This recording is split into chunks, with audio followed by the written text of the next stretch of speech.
Halo, perkenalkan saya Purwanuhan Imam Prasetyo. Dalam video ini, saya ingin mengajak kita semua untuk memahami lebih dekat tentang disabilitas tunarungu dan tuli.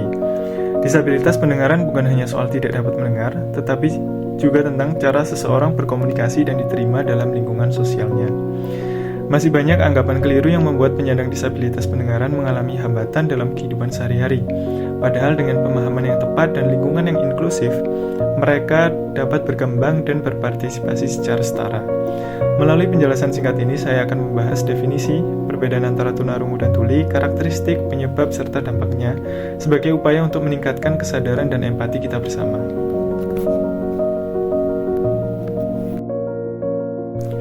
Disabilitas tunarungu merupakan salah satu jenis disabilitas yang termasuk dalam kategori disabilitas sensorik, yaitu disabilitas yang berkaitan dengan gangguan pada fungsi indera. Dalam hal ini, gangguan terjadi pada fungsi pendengaran.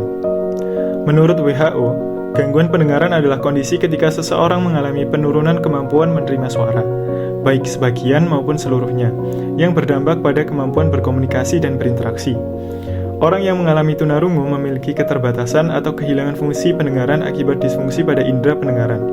Kondisi ini dapat terjadi sejak lahir maupun setelahnya. Selain gangguan pendengaran, penyandang tunarungu atau tuli juga dapat mengalami kesulitan berbicara. Hal ini disebabkan karena kemampuan berbicara sangat berkaitan dengan kemampuan mendengar. Pada beberapa penyandang tuli, terutama yang mengalami gangguan sejak lahir dan tidak memperoleh akses bahasa sejak dini, dapat terjadi keterlambatan atau kesulitan dalam berbicara. Namun, penting untuk dipahami bahwa kondisi ini tidak berkaitan dengan kemampuan intelektual. Penyandang tunarungu dan tuli tetap memiliki potensi berpikir dan belajar yang setara, terutama apabila didukung oleh lingkungan yang inklusif. Dalam kehidupan sehari-hari, istilah tunarungu dan tuli sering digunakan secara bergantian, padahal keduanya memiliki perbedaan makna. Tunarungu merupakan istilah yang umumnya digunakan dalam konteks medis dan pendidikan untuk menggambarkan gangguan atau kehilangan fungsi pendengaran. Sementara itu, istilah tuli juga digunakan sebagai identitas oleh sebagian komunitas tuli, yang pada faktanya, komunitas tuli lebih senang mereka disebut sebagai tuli, dibandingkan disebut dengan istilah tunarungu. Bagi mereka, tuli bukan hanya kondisi medis, tetapi juga mencerminkan cara berkomunikasi dan berinteraksi, terutama melalui penggunaan bahasa isyarat. Oleh karena itu, tuli tidak selalu dipahami sebagai kekurangan, melainkan sebagai perbedaan cara berkomunikasi.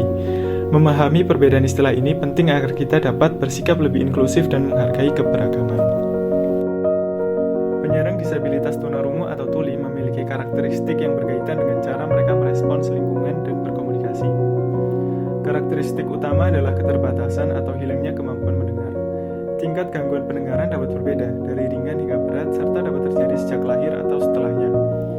Dari segi komunikasi, banyak penyandang tuli menggunakan bahasa isyarat sebagai alat komunikasi utama. Sebagian penyandang tunarungu juga menggunakan komunikasi lisan dengan bantuan alat bantu dengar atau membaca gerak bibir. Beberapa individu dapat mengalami keterlambatan atau kesulitan berbicara, terutama jika tidak memperoleh akses bahasa sejak dini. Selain itu, penyandang disabilitas pendengaran cenderung mengandalkan petunjuk visual seperti ekspresi wajah dan gerak tubuh. Karakteristik tersebut tidak berkaitan dengan kemampuan intelektual mereka, melainkan dipengaruhi oleh akses bahasa dan dukungan lingkungan. Gangguan pendengaran dan ketulian dapat terjadi pada berbagai tahap kehidupan, dengan berisiko yang berbeda di setiap periode.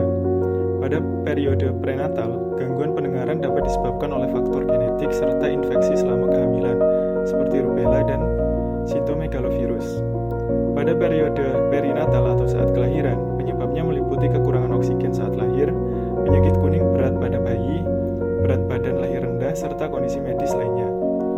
Pada masa kanak-kanak dan remaja, gangguan pendengaran sering disebabkan oleh infeksi telinga kronis, penumpukan cairan di telinga, meningitis, serta infeksi lainnya. Pada masa dewasa dan usia lanjut, penyebabnya meliputi penyakit kronis, kebiasaan merokok, otosklerosis, gangguan pendengaran akibat penuaan, serta kehilangan pendengaran sensori neural secara tiba-tiba. Selain itu, terdapat faktor yang dapat terjadi sepanjang rentang hidup seperti paparan kebisingan, trauma pada telinga atau kepala, kotoran telinga yang menyumbat, penggunaan obat dan bahan kimia ototoksik, kekurangan nutrisi, serta gangguan pendengaran genetik yang muncul secara bertahap.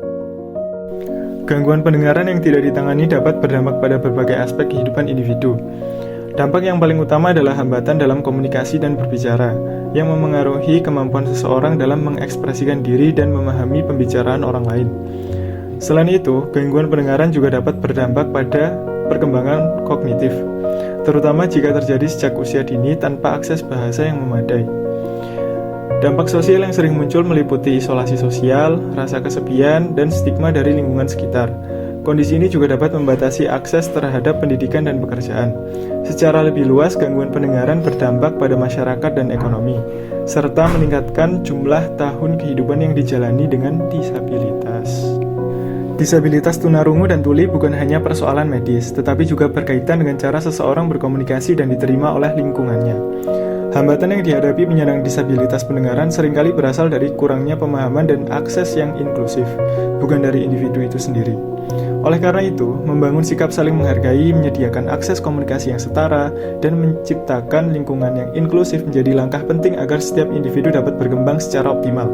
Dengan memahami disabilitas tunarungu dan tuli secara lebih utuh, kita belajar tentang pentingnya empati, penghargaan, dan keberagaman dalam kehidupan bersama.